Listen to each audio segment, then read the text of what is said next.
नमस्ते, जय श्री कृष्ण।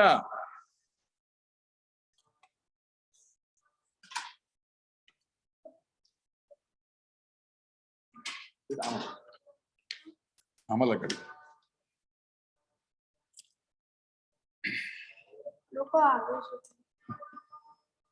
अच्छा ग्रीन लाई हाँ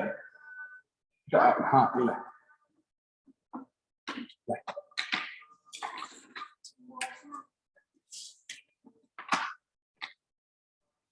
जय श्री कृष्ण।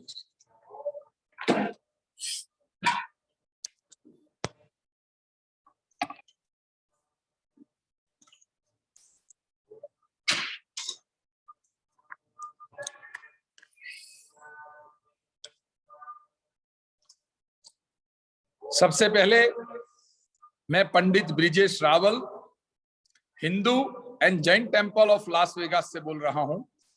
आप सभी का इस प्रवचन के अंदर स्वागत है। सबसे पहले भगवान का नाम स्मरण, मंदिर के तमाम देवी देवताओं को नमस्कार करके आज का प्रवचन मैं स्टार्ट करता हूं। तो सभी लोग दो हाथ जोड़िए और परमात्मा का मन में नाम स्मरण कीजिए। यम ब्रह्मा वरुणेन्द्र रुद्र मरुता स्तुनवन्ति देव्यैस्तवै वेदै साङ्गपदक्रमोपनिषदै गायन्ति यां सामगा ध्यानावस्थितगदगतेन मनसा पश्यन्ति यां योगिनो यस्यां तं न विदुःसुरा सुरगणा देवाय तस्मै नमः। राधा सहित श्री कृष्ण चंद्राय नमः। स्थापित देवताभ्यो नमः। अनुज्ञानार्थे प्रार्थना पूर्वक नमस्कारान् समर्पयामि। तो आज का प्रवचन का विषय है आइडियल, यानी कि मूर्तियां और यंत्र, वो दोनों की पूजा करने का तफावत क्या है, वो विषय के ऊपर हम सबसे पहले चर्चा करेंगे। तो भगवान की जो पूजा है वो तीन प्रकार से होती है। भगवान की पूजा के तीन प्रकार बताए हैं। एक, मंत्र के द्वारा भगवान की पूजा कर सकते हैं। एक, यंत्र के द्वारा भगवान की पूजा कर सकते हैं। और तीसरा है, तंत्र से भगवान की आप पूजा कर सकते हो। तो मंत्र, यंत्र और तंत्र के द्वारा परमात्मा की पूजा, उपासना, आराधना हम कर सकते हैं। तो मूर्ति पूजा और यंत्र पूजा का क्या महत्व है? तो आदि काल के अंदर मंत्र के द्वारा देवताओं की पूजा होती थी। तो साक्षात मंत्राधीनाश्च देवता मीन्स जब मंत्र पढ़ते थे तो साक्षात देव आते थे और हमारी प्रार्थना, पूजा, अर्चना का स्वीकार करते थे। क्योंकि मंत्राधीनाश्च देवता, देवता मंत्र के अधीन है। श्रद्धा से शुद्ध मंत्र पढ़ो तो देवता का अवश्य आगमन होता है, क्योंकि मंत्र वो देवता के साथ कनेक्टेड है। जैसा मंत्र पढ़ोगे वैसे देवी देवता आते हैं। इसीलिए कहा है मंत्राधीनाश्च देवता, मंत्र के अधीन सभी देवता है। तो मंत्र से देवी देवताओं की पूजा होती है।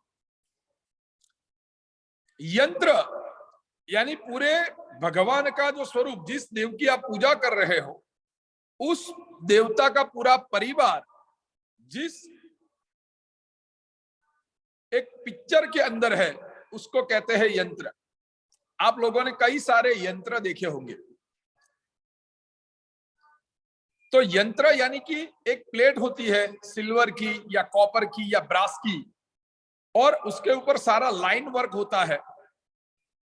जैसे कि श्री यंत्र, गणेश यंत्र, नवग्रह यंत्र। तो अलग अलग प्रकार के जो यंत्र है, वो जिस देव का यंत्र है उस देव का पूरा परिवार उसके अंदर होता है।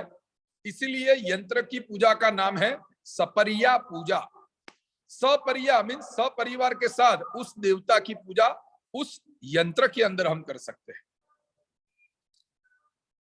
कोई सकाम कामना है, कोई इच्छा शक्ति से हम कोई कार्य करना चाहते हैं, मन की इच्छा को तृप्त करना चाहते हैं, तो देवी देवता या अन्य पितृ या इत्यादि की जब पूजा करते हैं तो उसमें तंत्र के प्रयोग बताए हैं। तो तंत्र के मंत्र का अर्थ यह नहीं है कि ब्लैक मैजिक, किसी को नुकसान करना, मगर शुद्ध तंत्र भी है जिससे देवी देवताओं की आप पूजा करके उनके आशीर्वाद शीघ्र यानी जल्दी से प्राप्त कर सकते हो। इन कलयुग के अंदर शुद्ध तंत्र के मंत्र आप उपयोग करो तो देवी देवता को जल्दी से प्रसन्न कर सकते हो, ऐसा हमारे पुराणों में कहा गया। तो 3 प्रकार से भगवान की उपासना कर सकते हैं, मंत्र, यंत्र और तंत्र। तो आज का विषय हमारा यह है कि मूर्ति पूजा और यंत्र पूजा में क्या तफावत है। तो जितने भी सनातन धर्म के प्रचारक हैं, उन सब ने जिस देवी देवता की उपासना की, तो आदि काल में जो उपासना हो रही थी वो थी यंत्र के द्वारा। सनातन धर्म उससे भी पहले जो देवी देवता की उपासना होती थी वो केवल अग्नि की उपासना होती थी। उसके बाद श्रौत कर्म के बाद एक यंत्र युग आया। तो अलग अलग देवी देवताओं के अलग अलग प्रकार के यंत्र बनाने लगे। वो यंत्र से देवी देवताओं की पूजा हो रही थी। उस समय मूर्ति पूजा अस्तित्व में नहीं आई थी। तो हमारे भारतवर्ष में जितने भी प्राचीन मंदिर है, 500, 1000, 2000 साल पुराने जो शक्ति पीठ है, जो माता जी के जितने भी मंदिर है पुराने, वो सभी जगह पे ओरिजिनल वहां कोई एक यंत्र होता था। तो यंत्र के अंदर वो देवी देवताओं की पूजा होती थी। अब यंत्र यानी कि अलग एक प्रकार की प्लेट होती है और उसके अंदर लाइन वर्क होता है, उसको कहा जाता है यंत्र। जैसे कि बिंदु, त्रिकोण मीन्स ट्रायंगल, फिर उसके ऊपर स्टार यानी एक सीधा ट्रायंगल, एक उल्टा ट्रायंगल, फिर चतुरस्र मीन्स 4 उसके द्वार। तो ऐसे करके यंत्र का निर्माण होता है। तो सभी देवी देवताओं के अलग अलग प्रकार के यंत्र होते हैं। अब यंत्र पूजा से भगवान की पूजा आराधना पहले होती थी जब मूर्तियां नहीं थी। तो मंत्र के अंदर जबरदस्त शक्तियां हैं। जैसे माता जी के यानी पार्वती माता के बॉडी के जो शिवजी माता जी का जलता हुआ शरीर हाथ में लेके घूम रहे थे और भगवान नारायण ने सुदर्शन को आज्ञा की और वो आज्ञा करके सुदर्शन ने माता जी की बॉडी के जो जलता हुआ बॉडी था उसके 51 पार्ट्स कर दिए और वो जहां जहां गिरे वो है हमारी शक्तिपीठ। तो अलग अलग प्रकार की शक्तिपीठा है। जैसे हिमाचल में आप जाओ तो छिन्नमस्ता, महाकाली, तो ऐसी कई सारी शक्तिपीठ अलग अलग स्टेट में भारत के अंदर आपको मिलेगी। माता जी का हृदय जहां गिरा वो गुजरात और राजस्थान की बॉर्डर के ऊपर अरवल्ली पर्वत है, उसके ऊपर आद्य शक्ति जगदम्बा यानी अंबा जी का मंदिर है। वहां माता जी का हृदय का भाग गिरा था, इसलिए वो मुख्य शक्तिपीठ है। तो ऐसे अलग अलग स्टेट के अंदर अलग अलग प्रकार के पार्ट्स गिरे, वहां अलग अलग शक्तिपीठ बनी। मगर वो शक्तिपीठ के अंदर आज भी एक यंत्र रखा है और वो यंत्र की पूजा करते हैं पुजारी। तो यंत्र के अंदर सभी प्रकार की शक्तियां होती है। अब प्रश्न यह है कि आप लोगों ने यंत्र कई प्रकार की आकृति के देखे होंगे। तो यंत्र तीन प्रकार के होते हैं। यंत्र, पहले यह समझ लो, कोई भी यंत्र की उपासना करो वो देवी देवताओं की पूजा का ही फल प्राप्त होता है। यंत्र के अंदर ही भगवान की शक्तियां, भगवान की एनर्जी रहती है। तो तीन प्रकार के यंत्र बताए हैं। जो प्लेट के ऊपर होता है, यानी जो मेटल की जो प्लेट होती है, चाहे सिल्वर की, कॉपर की या ब्रास की, तो जो प्लेट होती है यानी फ्लैट जो यंत्र होता है उसको कहते हैं भूपृष्ठ यंत्र। फिर आपने एक यंत्र देखा होगा माउंटेन की तरह, यानी जैसे माउंटेन खड़ा है वैसे वो यंत्र दिखाई देगा। नीचे से स्क्वायर होता है और धीरे धीरे ऊपर माउंटेन की तरह होता है और उसका ऐसा टोच का भाग होता है। तो उसमें आप ऊपर से देखोगे तो बिंदु, त्रिकोण, षटकोण, फिर कमल की पंखड़ियां ऐसे उसके ऊपर दिखाई देगी। तो जो पर्वत के जैसा जो यंत्र दिखता है वो यंत्र का नाम है मेरु पृष्ठ यंत्र। जो फ्लैट यंत्र होता है एक प्लेट के ऊपर, उसको कहते हैं भूपृष्ठ यंत्र। पर्वत की तरह जो यंत्र दिखता है उसको कहा जाता है मेरु पृष्ठ यंत्र। और तीसरा यंत्र यह है कि स्क्वायर होता है मगर बीच में से सेंटर का भाग उपसा हुआ होता है राउंड में, उसको कहते हैं कूर्म पृष्ठ यंत्र। तो कूर्म पृष्ठ यंत्र दो प्रकार के हैं। कूर्म मीन्स टोटोइस, कछुआ, तो उसका स्वरूप होता है और उसके ऊपर यंत्र होता है, उसको भी कहते हैं कूर्म पृष्ठ यंत्र। और स्क्वायर एक प्लेट होती है सिल्वर की या ब्रास की और सेंटर का भाग उपसा हुआ होता है, उसको भी कहते हैं कूर्म पृष्ठ यंत्र। तो यंत्र तीन प्रकार के, भूपृष्ठ, मेरु पृष्ठ और कूर्म पृष्ठ। तो ये जो तीन यंत्र है वो तीन अलग अलग लोगों के लिए उपासना के लिए बताए गए हैं। जो भी गृहस्थी है, वो गृहस्थी मीन्स घर संसार चलाने वाले, उनको फ्लैट यंत्र यानी भूपृष्ठ यंत्र की उपासना करना श्रेष्ठ बताया है। जो सन्यासी है उसको मेरु पृष्ठ यंत्र की उपासना करने के लिए कहा है।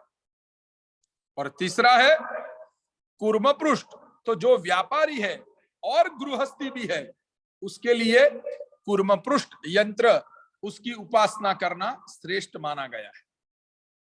कोई भी यंत्र हो मगर वो यंत्र में जैसे कहा है बिंदु, त्रिकोण, षटकोण, तो कूर्म पृष्ठ के अंदर वो तीनों चीज आपको अलग अलग दिखाई देगी। ऊपर टॉप में बिंदु दिखाई देगा, उसके नीचे ट्रायंगल, उसके नीचे षटकोण, ऐसे करके वो यंत्र के अलग अलग पार्ट्स बन जाते हैं। यंत्र तो तीनों सेम ही है मगर अलग अलग व्यक्ति को अलग अलग प्रकार की उपासना के लिए उसको तीन भाग में डिवाइड किया गया है। तो यंत्र पूजा वो मूर्ति पूजा से पहले थी, इसलिए हमारे भारतवर्ष में जितने भी पुराने मंदिर है वहां यंत्र की पूजा के द्वारा देवी देवताओं की उपासना की जाती थी। हमें दिखता है कि भगवान का स्वरूप है मगर उसके बैक में आप देखो तो जो मंदिर के पुजारी होते हैं तो वो यंत्र की पूजा एवरी डे, एवरी मॉर्निंग और इवनिंग में करते हैं। और यंत्र के अंदर ही एनर्जी है, वो शक्ति है। यंत्र पूजा मूर्ति पूजा से श्रेष्ठ बताई गई है। क्यों? तो यंत्र की पूजा किसी दिन न हो तो उसका दोष नहीं लगता, मगर मूर्ति पूजा है तो अवश्य आपको उसकी नित्य पूजा करनी ही पड़ेगी। मूर्ति स्वरूप में वो देवी देवता है तो यंत्र स्वरूप की पूजा का सबसे बड़ा महिमा यही है कि उसकी पूजा जाने अनजाने में न हो तो उसका दोष नहीं लगता। एक श्लोक में ऐसा लिखा है शास्त्र में, पट्टी समाप यंत्राणाम नित्यम स्नानम न कारयेत, कारयेत पर्व दिवसे वा यथा मल निवारणम। फोटे आपके घर के अंदर जो भगवान के पिक्चर्स होते हैं, तो जो फोटो आपने मंदिर के अंदर लगाए हैं या आपके घर के अंदर यंत्र है, तो पट्टीश माप यंत्राणाम नित्यम स्नानम न कारयेत, उसको नित्य स्नान कराने की जरूरत नहीं है। मगर कब करा सकते हैं? तो यथा मल निवारणम, कोई पर्व दिवस हो, दिवाली है, नया साल है, माता जी की अष्टमी है, तो ऐसे महापर्व के दिन उस यंत्र को आप स्नान करके क्लीन करो तो उसमें कोई दोष नहीं है। या फिर यथा मल निवारणम, उसके ऊपर मैल लग गया है तो उसके निवारण के लिए उसको स्नान इत्यादि नित्य कराओ तो श्रेष्ठ है। तो यंत्र पूजा का महिमा इसीलिए ऋषि मुनियों ने बताया। ऋषि मुनि जानते थे कि कलयुग में लोग नित्य बैठ के भगवान को स्नान कराना, भगवान को अलग अलग प्रकार के वस्त्र अर्पण करना, ये सारी चीज लोग नहीं कर पाएंगे, इसीलिए यंत्र पूजा सबसे पहली दिखाई है। यंत्र पूजा के द्वारा हमें देवी देवताओं के आशीर्वाद विशेष प्राप्त होते हैं, क्योंकि पूरे एक देव की पूजा नहीं, पूरे परिवार की पूजा एक ही यंत्र में होती है। लक्ष्मी जी की पूजा करो तो लक्ष्मी जी का जो पूरा परिवार है वो जिस यंत्र में आता है उसको हम कहते हैं श्री यंत्र। भगवान सूर्य का यंत्र है तो उसको कहते हैं श्री सूर्य यंत्र। तो सूर्य भगवान का पूरा परिवार जिस यंत्र के अंदर आता है उस यंत्र का नाम होता है सूर्य यंत्र। तो ऐसे हर एक देवी देवता, गणेश, नारायण, देवी, जगदम्बा, तो जितने भी देवी देवता क्या स्वरूप है उन सबका अलग अलग यंत्र होता है और यंत्र के माध्यम से भगवान की पूजा आराधना होती है। अब बात करते हैं मूर्ति पूजा। तो जब जगत गुरु शंकराचार्य ने अवतरण लिया तब जगत गुरु शंकराचार्य ने देखा कि लोग बौद्ध धर्म के पीछे जाने लगे, सनातन धर्म धीरे धीरे नष्ट होने लगा था। तो उस समय जगत गुरु शंकराचार्य ने वेद और पुराण के जो मंत्र है वो मंत्र का ट्रांसलेट किया और उसके द्वारा भगवान के अलग अलग स्वरूप बनाए और वो स्वरूप की प्राण प्रतिष्ठा करके पूजा की। तो जब जगत गुरु शंकराचार्य ने अवतरण लिया उस समय तो केवल और केवल यंत्र पूजा ही थी, मगर सनातन धर्म की रक्षा के लिए उन्होंने यंत्र पूजा को छोड़ के मूर्ति पूजा बनाई। तो यंत्र और मूर्ति दोनों का फल तो सेम है, मगर ज्यादा टेक केयर करनी पड़ती है मूर्ति पूजा में। तो भगवान की मूर्तियां वेदों और पुराणों के मंत्र के द्वारा भगवान का स्वरूप बनाया। जैसे गणपति भगवान की मूर्ति कैसे बनाई? तो वक्रतुंड, जो मंत्र में लिखा है वेदों में पुराणों में कि भगवान गणपति का पेट कैसा है, तो वक्रतुंड महाकाय, यानी उनका पेट वक्रतुंड यानी बड़ा है। तो इसलिए गणपति की मूर्ति आप देखोगे तो ऐसे ही बनाते हैं कि भगवान का, गणपति का पेट बड़ा है। महाकाय, भगवान का स्वरूप थोड़ा महाकाय है यानी बड़ा। सूर्य कोटि समप्रभ, 1 करोड़ सूर्य का तेज जिसके मुख पे है, ऐसा भगवान गणपति का स्वरूप बनाया। निर्विघ्नं कुरु मे देव सर्व कार्येषु सर्वदा, ऐसे देवता को मैं प्रणाम करता हूं जो मेरे जीवन के सारे विघ्न को दूर करते हैं। तो भगवान जो भी देवी देवता है वो देवी देवताओं के वेदों और पुराणों में जो मंत्र लिखे हैं वो मंत्र का ट्रांसलेट करके जगत गुरु शंकराचार्य ने मूर्ति पूजा हम सबको दिलाई। इसलिए आज हमारे हिंदू सनातन धर्म के अंदर हर एक मंदिरों के अंदर हमें अलग अलग प्रकार के देवी देवताओं की मूर्तियों का दर्शन होता है। मूर्ति दर्शन करने से हमारे हृदय में एक प्रकार का भाव उत्पन्न होता है। जैसे भगवान शिव के दर्शन करते हो तो सामने शिवलिंग है और उसके ऊपर नाग विराजमान है, ऐसे स्वरूप का दर्शन करेंगे तो हमें एक भाव उत्पन्न होता है। यंत्र पूजा आप जानते हो, समझते हो, गुरु के पास सीखे हो, तो आपको यंत्र पूजा करने से एक भाव उत्पन्न होगा। अदरवाइज सभी यंत्र आपको तो एक जैसे ही दिखेंगे कि इसके ऊपर तो सारा लाइन वर्क किया हुआ है, हमें पता नहीं चलता कि ये क्या है। तो मूर्ति पूजा वो समझने में, पूजा करने में हमें थोड़ी आसानी रहती है। तो मूर्ति पूजा और यंत्र पूजा का ये तफावत कि जगत गुरु शंकराचार्य ने वेदों और पुराणों के मंत्रों का ट्रांसलेट करके हमें मूर्ति पूजा दी।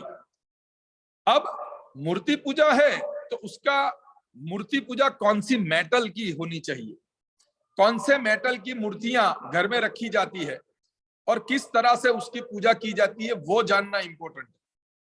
आजकल तो सामान्य जीवन में ऐसा हो रहा है, जो मैं देखता हूं, कि कोई आदमी ज्यादा धार्मिक है तो अपने परिवार को या अपने फ्रेंड सर्कल में किसी की बर्थडे या कोई सेलिब्रेशन हो तो कोई मूर्ति गिफ्ट में देता है।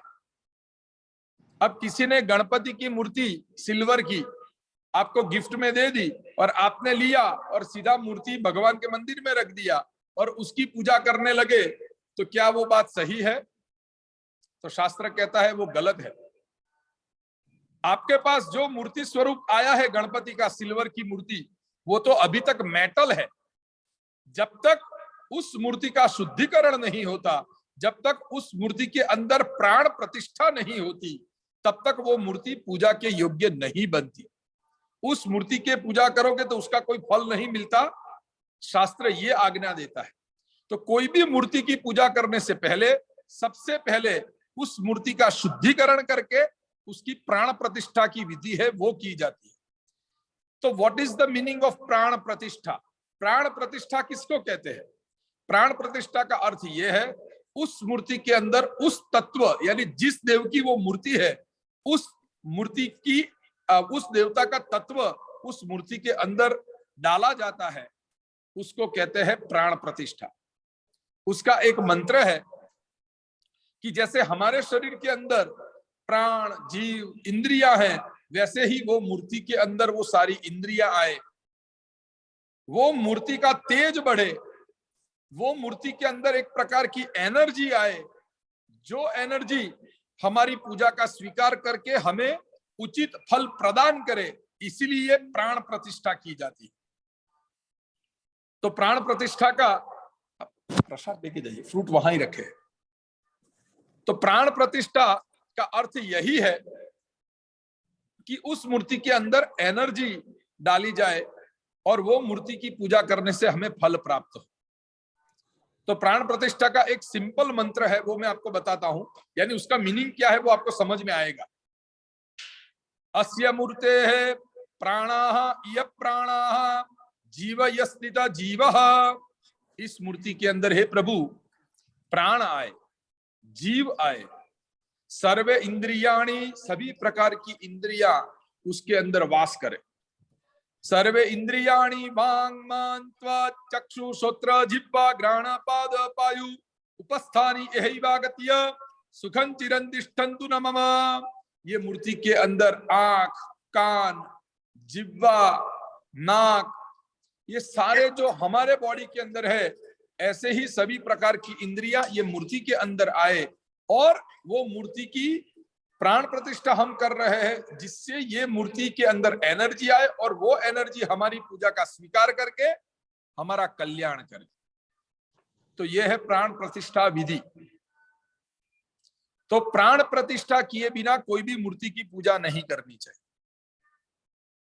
तो हमने आगे जो बात की कि यंत्र 3 प्रकार के हैं, तो वैसे मूर्तियों की मेटल भी अलग अलग प्रकार की, यंत्र भी अलग अलग प्रकार के धातु में बने जा सकते हैं। चाहे भगवान का एक मुख हो, भगवान के 2 हाथ, 4 हाथ, 10 हाथ, अष्टभुजा 8 हाथ, माता जी की अष्टभुजा या शतभुजा मीन्स 100 हाथ वाली मूर्ति हो, तो मूर्ति सबसे पहले कौन सी मेटल की होनी चाहिए, यंत्र कौन से मेटल के होने चाहिए वो जानते हैं। तो अलग अलग प्रकार के देवी देवताओं की मूर्ति की अलग अलग प्रकार की मेटल बताइए। तो पी नहीं सकते कॉफी भी। एक्सक्यूज मी, जिसका भी, मैंने तो सबका म्यूट ऑल किया है, मगर जो भी लोग आप सुनते हो तो प्लीज अपना फोन, अपना इंस्ट्रूमेंट म्यूट पे कर दो। कुछ नहीं है वो ये जो भी प्रवचन सुनते हैं, मेरी उनसे रिक्वेस्ट है कि आपकी आवाज सुनाई देती है तो आपका फोन म्यूट पे कर दो। Thank you. तो यंत्र और मूर्ति की मेटल अलग अलग प्रकार की है। जिस देवी देवताओं की पूजा करते हो उसकी मूर्ति की धातु यानी मेटल अलग अलग प्रकार की होती है। सभी देवी देवताओं की मूर्ति में सुवर्ण और रजत वो धातु वो श्रेष्ठ बताई है। सुवर्ण मीन्स गोल्ड, रजत मीन्स चांदी, सिल्वर। तो कोई भी देवी देवताओं की मूर्ति सोने की बना सकते हो, पूरे सोने की। मगर आजकल तो सब लोगों के मन में यही विचार है कि पंडित जी गोल्ड का प्राइस क्या है, राइट। मगर हमारे जितने भी पुराने मंदिर है इंडिया में, वो भारतवर्ष के हर एक मंदिरों में जो पुराने मंदिर है वहां देवी देवताओं का जो यंत्र रखा गया है वो सुवर्ण यानी सोने का है और उसकी पूजा होती है और उसके आशीर्वाद से लोगों का कल्याण होता है। तो सोने की मूर्ति और चांदी की मूर्ति दोनों का फल समान है। वो नहीं कर सकते तो आप कॉपर की मूर्ति बना सकते हो। कॉपर की कोई मेटल लेके कोई भी देवी देवताओं की मूर्ति बना सकते हो। कॉपर भी नहीं मिला तो ब्रास यानी पित्तल, ब्रास की मूर्ति भी पूजा में रख सकते हो। कॉपर और ब्रास एक है यानी एक अलग प्रकार है, और सिल्वर और चांदी, सिल्वर और गोल्ड वो अलग प्रकार है। ये दोनों के बीच में एक मूर्ति बताई है, एक मेटल बताई है, वो मेटल है पंच धातु। 5 अलग अलग प्रकार की धातु को मिक्स करके, 5 मेटल्स को मिक्स करके भगवान की मूर्ति बनाओ और उसकी पूजा करो, उसका भी श्रेष्ठ फल है। मगर कोई भी मूर्ति उसके पूजा करने का रीति रिवाज, विधि विधान आपको पता है तो ही घर के अंदर मूर्ति पूजा करो। तो हम अभी बात कर रहे थे मेटल की कि कौन से मेटल की कौन से देव की मूर्ति होनी चाहिए। तो पहली बात कि घर के अंदर, मैंने बहुत टाइम पहले प्रवचन में कहा था कि सनातन हिंदू धर्म के अंदर 5 देवताओं की पूजा का महत्व है। गणपति, शिवजी, नारायण, देवी एंड सूर्य। तो भगवान शिव की जो मूर्ति है यानी शिवलिंग, तो जो शिवलिंग है वो स्फटिक का हो या पारा करके एक ऐसा मेटल आता है, उसकी मैं डेफिनेशन तो नहीं कर सकता कि वो कैसा, मगर जो लोग के घरों में होगा या जिन लोगों ने देखा होगा उसको पता चल गया होगा कि मैं कौन से चीज की बात कर रहा हूं। पारा ऐसा सिल्वर टाइप का दिखाई देता है, तो वो शिवलिंग की पूजा करो, वो श्रेष्ठ है। वो नहीं मिलता तो वो जो शिवलिंग है वो स्फटिक यानी कांच के जैसा दिखेगा, तो वो स्फटिक की शिवलिंग की पूजा करो। और उसका जो गर्भगृह होता है, नीचे की जो बैठक शिवलिंग की, तो जो शिवलिंग की बैठक है वो सिल्वर की बनाओ, जो सर्प है वो सिल्वर का बनाओ, वो पूजा में सबसे श्रेष्ठ है। आजकल तो लोगों के अंदर इतनी अंधश्रद्धा या इतनी अज्ञानता है कि क्या घर के अंदर शिवलिंग की पूजा हो सकती है? ये प्रश्न ही नहीं करना चाहिए। सनातन धर्म के 5 देव है तो उसमें भगवान शिव भी है, और कलयुग में शिव की मूर्ति की पूजा के अलावा भगवान शिव के लिंग की पूजा करते हो, उसका विशेष महत्व है। जगत गुरु शंकराचार्य ने जब से मूर्ति पूजा बनाई है, तब से जो भारतवर्ष के तमाम पंडित है उन सबके घर में नित्य सुबह और शाम, मॉर्निंग इवनिंग दोनों टाइम भगवान शिव की पूजा आराधना होती है। तो आपको किसी ने कहा हो कि घर में शिवलिंग नहीं रखा जाता, तो वो गलत है। घर के अंदर विधि विधान से शिवलिंग रखो और उसकी पूजा आराधना करो, तो शिव तत्व का अवश्य फल प्राप्त होगा।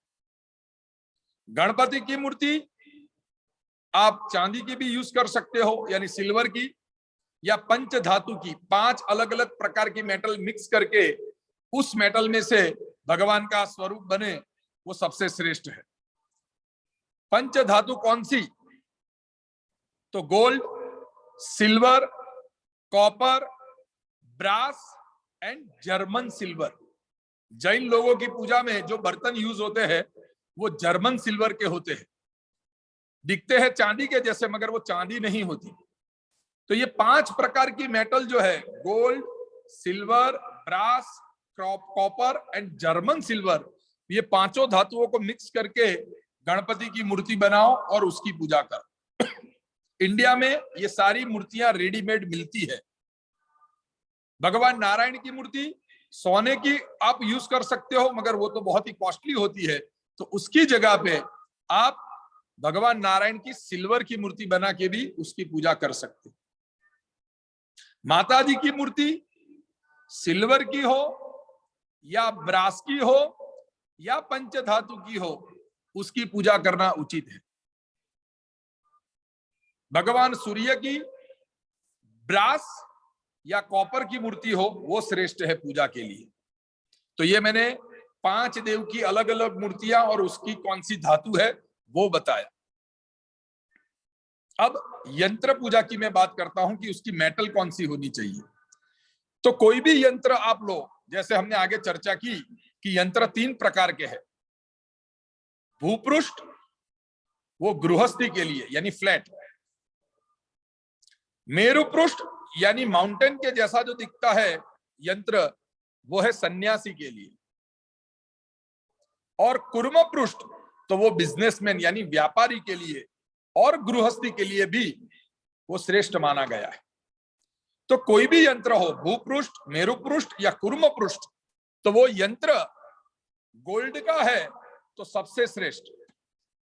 मगर गोल्ड का यंत्र आज परचेस करने जाओ तो काफी कॉस्टली होता है, तो इसीलिए ऋषि मुनियों ने सालों पहले सोच के यही कहा कि गोल्ड का नहीं है तो सिल्वर का बनाओ, सिल्वर का ना हो तो कॉपर का यंत्र बनाओ, और कॉपर का भी नहीं है तो पंच धातु का बनाओ। तो ये 4 प्रकार की मेटल आप यंत्र में उपयोग में ले सकते हो। दूसरा, खास करके अलग अलग देवताओं के यंत्र के अलग अलग प्रकार के यंत्र भी बताए हैं। जैसे एक संस्कृत नाम है श्रीपर्णी।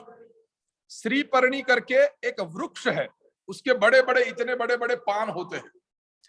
तो श्रीपर्णी का जो लकड़ी होती है, वो लकड़ी में से आप श्री यंत्र निर्माण करो, यानी श्री यंत्र बनाओ। उसके ऊपर लाइन वर्क, यंत्र यानी मैंने पहले भी आपको बताया लाइन वर्क होता है सारा। तो उसके यानी वो लकड़ी के ऊपर आप कार्विंग कराओ कोई अच्छे से एक्सपर्ट के पास, और वो श्री पर्णी का जो वृक्ष है उसकी लकड़ी के ऊपर जो श्री यंत्र बना है वो गोल्ड के यंत्र के समान आपको फल देता है। तो श्री यंत्र का 2 प्रकार के मेटल में श्रेष्ठ है। एक गोल्ड का श्री यंत्र, वो नहीं है तो श्री पर्णी के ऊपर आप यंत्र निर्माण कराते हो तो वो दोनों का फल समान रहेगा। सिल्वर, गोल्ड नहीं है तो सिल्वर या अन्य धातु आप यंत्र के अंदर उपयोग में ले सकते हो। भगवान गणपति का जो यंत्र है, तो अर्क का जो लकड़ी आती है उसके द्वारा गणपति का स्वरूप बनाओ या गणपति का यंत्र बना के उसकी पूजा करते हो तो वो श्रेष्ठ है, जिसको कहते हैं अर्क वृक्ष। तो ऐसे अलग अलग वृक्ष के वुड यानी लकड़ियों से यंत्र का भी निर्माण किया जाता है, मगर ज्यादातर कलयुग में गोल्ड या सिल्वर के यंत्र स्थापित करके उसकी पूजा करो, वो उचित बताया है। आपको अलग अलग प्रकार की लकड़ियां मिल सकती है, ओरिजिनल और उसकी उपासना करते हो तो वो तो बहुत ही अच्छी बात है। तो इसीलिए यंत्र और मूर्ति वो दोनों के कौन से मेटल हम यूज कर सकते हैं उसके ऊपर हमने चर्चा की। अब बात करते हैं कि मूर्ति पूजा हम घर में करते हैं तो उसके रिलेटेड क्या हमें प्रिकॉशंस लेने चाहिए, क्या ध्यान रखना चाहिए। तो पहला नियम यह है कि मूर्ति जो है वो एक बालक के समान है, इसलिए मूर्तियों का स्वरूप छोटा बताया है घर के अंदर। इस विषय के ऊपर मैं बताऊं कि आजकल लोगों के पास धन संपत्ति ज्यादा है, वैभव भगवान की कृपा से, माता पिता की कृपा से वैभव बढ़ गया, धन संपत्ति बढ़ी, तो वो लोग घर के अंदर जो मूर्तियां रखते हैं ना, वो बड़ी बड़ी मूर्तियां लाके रखते हैं, 3 फीट 4 फीट 5-5 फीट जैसे मंदिरों में होती है वैसे। उनके मन में ऐसा है कि घर में जो मूर्तियां हैं, मंदिर में जो मूर्तियां हैं वो समान रखे तो कोई दोष नहीं, मगर शास्त्र में स्पष्ट रूप से कहा है कि आपके घर के अंदर राइट हैंड का जो थंब है उसका जो फर्स्ट भाग है, फर्स्ट पार्ट, उससे छोटी मूर्ति घर में उपयोग में मत लो, उससे छोटी। और वितस्थी means last finger and thumb, इससे बड़ी मूर्ति घर में पूजा के लिए पूजन करना वो निषेध यानी गलत माना गया है। तो घर के अंदर कोई भी मेटल की मूर्ति हो मगर अंगुष्ठ से छोटी नहीं और वितस्ती से बड़ी नहीं, ये ध्यान में रखना। अब जो मूर्ति आपके पास है तो सबसे पहले उसकी प्राण प्रतिष्ठा की विधि कराओ, जो मैंने आगे आपको चर्चा की अभी इसी प्रवचन में कि प्राण प्रतिष्ठा का मीनिंग क्या है, उसके अंदर एनर्जी डालना और मूर्ति का शुद्धिकरण करना। क्यों शुद्धिकरण करना जरूरी है? तो शास्त्र में कहा है कि अस्य श्री प्राण प्रतिष्ठा मंत्रस्य आसाम मूर्तिनाम अंग प्रत्यंग संधि समुत्पन्न अग्नि ताड़प अवघात आदि दोष परिहारार्थम, उस मेटल को मूर्ति बनाने के लिए उसको अग्नि के ऊपर गर्म किया जाता है, उस मेटल को, फिर उसके ऊपर लोहे से उसको मार्जन किया जाता है, तब वो मूर्ति का स्वरूप बाहर आता है। तो टंकाराध्यात्माग्नि जनित दोष परिहारार्थम उस मूर्ति को तपाया जाता है, पीटा जाता है, उसके बाद जो मूर्ति बनती है, तो वो जो मूर्ति के बनाने के समय जो दोष लगे वो दोष के निवारण के लिए मूर्ति की शुद्धिकरण की पूजा होती है और प्राण प्रतिष्ठा की पूजा होती है। शुद्धिकरण करके फिर उस मूर्ति के अंदर एनर्जी डाली जाती है। आजकल तो हम किसी ने गिफ्ट दी या बाजार में से कोई मूर्ति पसंद आई, घर में लाके टीका करके जो भी मंत्र आता है वो मंत्र बोल दिया और पूजा में रख दी। ऐसा मत करो, वो मूर्ति का पूजन का कोई अर्थ नहीं। जब तक उस मूर्ति के अंदर विधि विधान से प्राण प्रतिष्ठा नहीं होती तब तक वो मूर्ति पूजा के योग्य नहीं बनती। अब मानो कि आपने मूर्ति के अंदर प्राण प्रतिष्ठा करवा दी और वो मूर्ति आपके देवस्थान में रख दी, तो आपको नित्य उसकी पूजा करनी पड़ेगी। मूर्ति और यंत्र में यही तफावत है। यंत्र की पूजा कभी न हो तो उसका दोष नहीं लगता, मगर मूर्ति पूजा आपके घर में है तो उसका अवश्य विधि विधान से पूजा करो। आजकल तो लोग कहते हैं कि हम करते हैं पूजा, पंडित जी एवरी सैटरडे संडे हम भगवान की पूजा करते हैं, तो मंडे टू फ्राइडे भगवान अकेले रहेंगे हैं? कहने का अर्थ यह है कि मूर्ति पूजा है तो भगवान की मूर्ति को नित्य स्नान कराना जरूरी है। नित्य भगवान को टीका लगाओ, पुष्प है तो पुष्प अर्पण करो, धूप दीप, थोड़ा सा नैवेद्य यानी ड्राई फ्रूट्स, मिश्री, फ्रूट्स, ऐसा कुछ भी भोग भगवान के सामने रखो। नित्य सुबह भगवान की आरती करो और शाम को पंचोपचार पूजा करो यानी 5 उपचार से। गंध यानी टीका लगाओ, पुष्प, आपके पास पुष्प है तो पुष्प अर्पण करो, नहीं है तो प्रणाम करो। गंध, पुष्प, फिर धूप दीप नैवेद्य, अगरबत्ती, दिया और नैवेद्य शाम को अर्पण करके भगवान को प्रार्थना करो। समय है तो भगवान की सायंकाल भी आरती करो, मगर पंचोपचार पूजा तो अवश्य करो 5 उपचार से। सुबह कैसे पूजा की जाती है? जो मूर्ति की प्राण प्रतिष्ठा हुई है तो उसकी षोडशोपचार पूजा, यानी भगवान को पहले शुद्ध जल से स्नान कराओ, फिर गंगा जल और उसके अंदर चंदन डाल के भगवान का अभिषेक करो। ये पूजा के रिलेटेड मैंने पहले भी चर्चा कर चुका हूं, इसलिए मैं संक्षिप्त में बता रहा हूं। तो पहले शुद्ध जल से, फिर चंदन और गंगा जल का मिक्स पानी करके भगवान के ऊपर अभिषेक करो। फिर उसके बाद शुद्धोदक से स्नान कराओ, यानी शुद्ध जल से। फिर भगवान को साफ करके टीका, पुष्प, धूप, दीप, नैवेद्य इतना भगवान को अर्पण करके भगवान के मंत्र का जाप करो। जिस भगवान की मूर्ति है, यथाशक्ति आपके पास जो समय है उस प्रकार से मूर्ति का मंत्र का जाप करो और भगवान की आरती करो। तो ये मैंने संक्षिप्त में आपको बताया। पहले के प्रवचन में मैंने नित्य पूजा मैंने डिटेल्स में आप लोगों को बताई थी, मगर ये मैंने संक्षिप्त में बताया तो आपको पता चले कि मूर्ति पूजा जो है उसकी नित्य पूजा होनी चाहिए। अब मानो कि आपके घर के मंदिर में मूर्तियां हैं मगर उसकी नित्य पूजा नहीं करते तो शास्त्र में एक स्लोगन बताया है, एक सेंटेंस है, प्रतिष्ठा समो रिपु नास्ति। जो प्रतिष्ठित मूर्ति है, चाहे आपके कम्युनिटी के मंदिर में हो, यानी हमारे जो मंदिर है समरलिन में, उस मूर्ति की जो प्राण प्रतिष्ठा करके नित्य पूजा करना कंपलसरी है। इसलिए तो मंदिरों में प्रीस्ट रखते हैं कि उसकी नित्य पूजा होनी चाहिए। तो वही रूल आपके घर में है कि घर में प्राण प्रतिष्ठा की गई मूर्ति है तो उसकी नित्य पूजा आपको करनी चाहिए।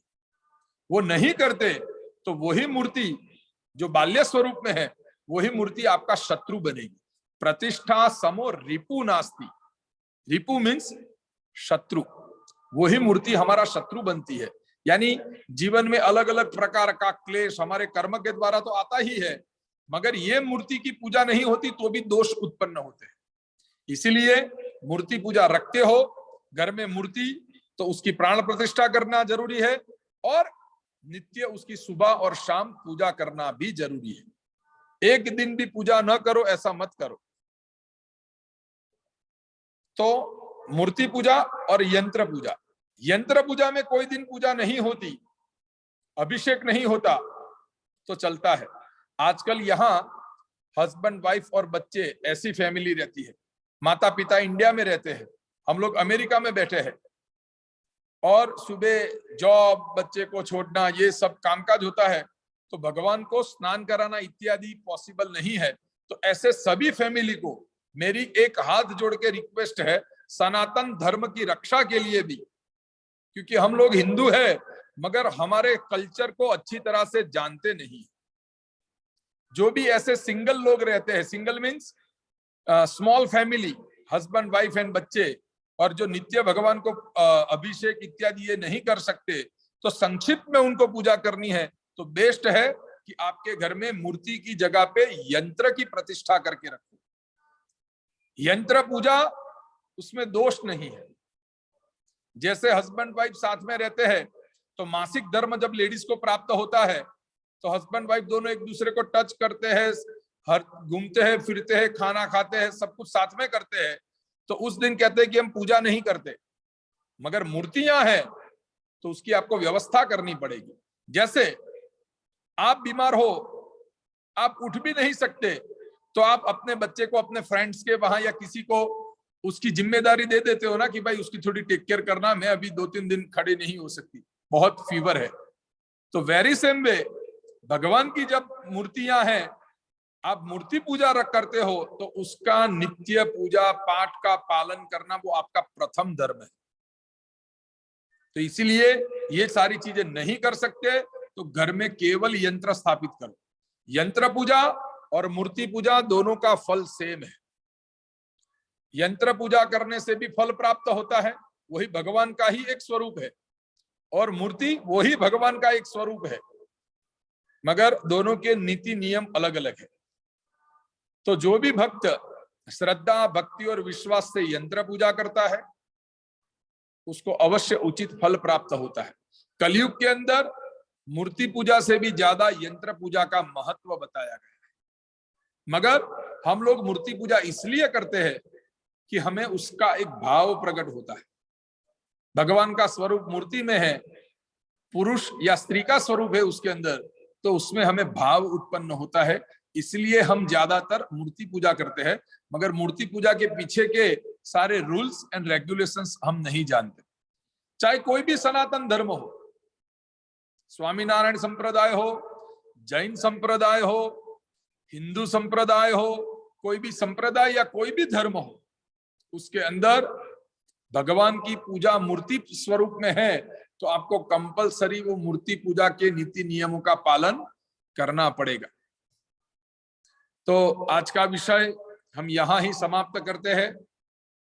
आपको कोई भी विषय के रिलेटेड जानकारी की जरूरत है तो प्लीज आप हमें बताइए।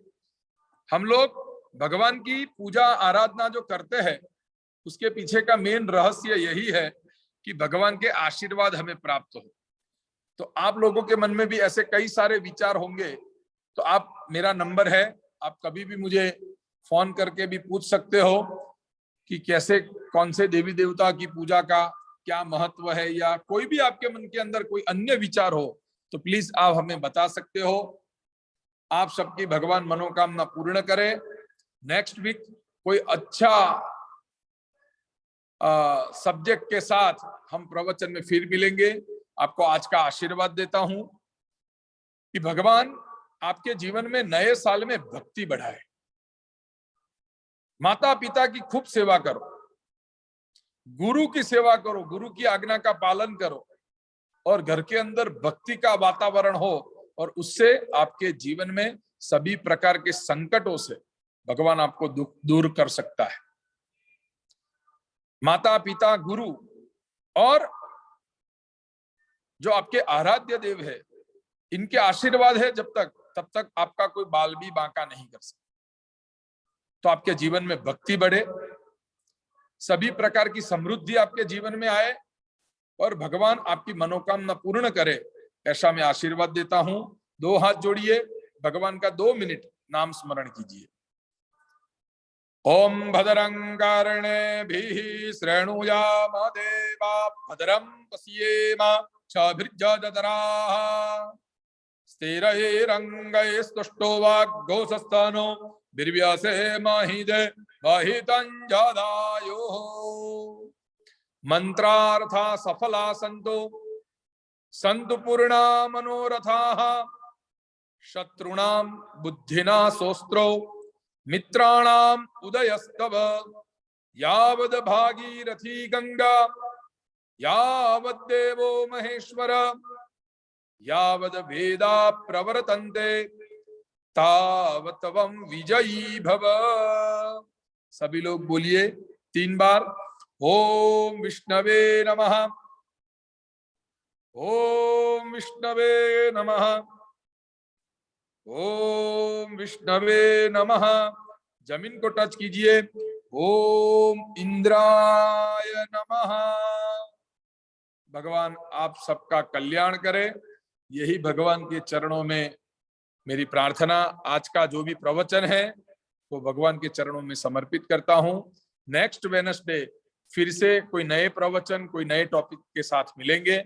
आपके मन में भी ऐसा कोई प्रवचन सुनने की इच्छा है तो प्लीज मुझे आप टेक्स्ट कीजिए, व्हाट्सएप कीजिए, जिससे मैं आपके सामने वो प्रवचन रजू कर सकूं। Thank you. जय श्री कृष्ण। धन्यवाद।